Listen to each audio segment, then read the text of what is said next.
રહ્યા છો Vadodara 24 hours news channel. હવે જોઈએ અગત્યના સમાચાર।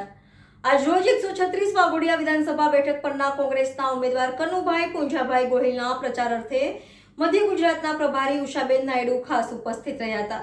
સમગ્ર દેશમાં ચૂંટણીના પડઘમ વાગી ચૂક્યા છે, ત્યારે દરેક પાર્ટીઓ દ્વારા ચૂંટણી પ્રચાર શરૂ કરી દેવામાં આવ્યો છે।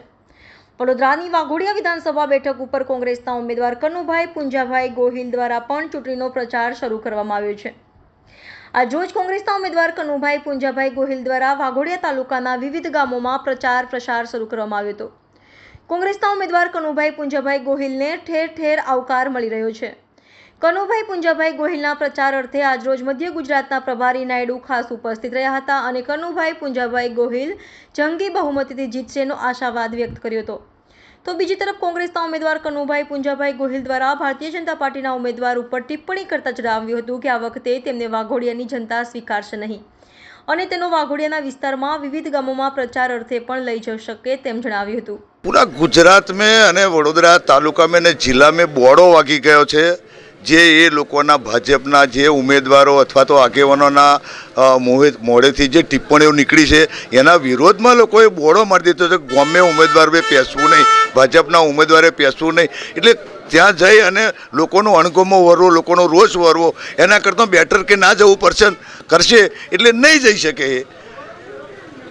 અમને કોઈ જગ્યાએ કોઈ ગામે અત્યાર સુધી આજે 10 દિવસથી અમે પ્રચાર કરીએ છીએ, કોઈ ગામમાંથી અમને ઊંચા અવાજે વાત કરનારું પણ નહીં મળ્યું। ઉમળકા ભેર લોકો ઘરમાંથી નીકળી અને હાર પહેરાઈને અમારું સ્વાગત કરે છે। એ જ દેખાઈ રહ્યું છે કે લોકોનો જોક પૂરા ગુજરાત में વડોદરા જિલ્લા में અને વાઘોડિયા વિસ્તારની અંદર લોકોનો જોક કોંગ્રેસ પક્ષ તરફ વળ્યો છે।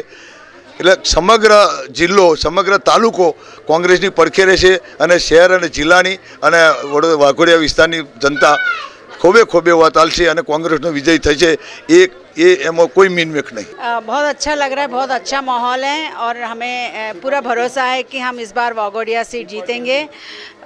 हमारे सारे कार्यकर्ताओं का और लोकल लोगों का यही डिमांड था कि लोकल कैंडिडेट को हम दें और इस बार आप सभी जानते हैं कि कनु काका पिछले 40 साल से कांग्रेस पार्टी के निष्ठावर कार्यकर्ता हैं और आपने वाघोडिया में भी हर समाज को साथ लेते हुए उन्होंने बहुत बढ़िया काम किया हुआ है और सबकी पसंदगी की कैंडिडेट हैं और मैं समझती हूँ कि बहुत अच्छा मार्जिन के साथ हम इस बार वाघोडिया जीतेंगे। इस बार क्षत्रियों का भी एक चल रहा है, विरोध चल रहा है, तो कितना फायदा हो सकता है? देखिए, पूरे गुजरात में पूरा भाजपा का विरोध चल रहा है और जिस तरह से भाजपा बात कर रही हैं, आप भाजपा के एमपी लोगों का स्टेटमेंट्स देख लीजिए, भाजपा के नेता लोगों के मतलब गैर जिम्मेदारी स्टेटमेंट्स आज भाजपा दे रही है। कहीं ना कहीं उनका अहंकार और उनका जो इनसिक्योरिटी है वो सामने आ रही हैं और लोग समझ गए हैं कि उन्होंने जो 400 पार का मतलब है कि लोगों का अधिकार छीनना, लोगों का आवाज़ छीनना और लोगों का जो आरक्षण है वो छीनना, इस बात को लोग समझ गए हैं और गुजरात की जनता तो अच्छे से समझती है।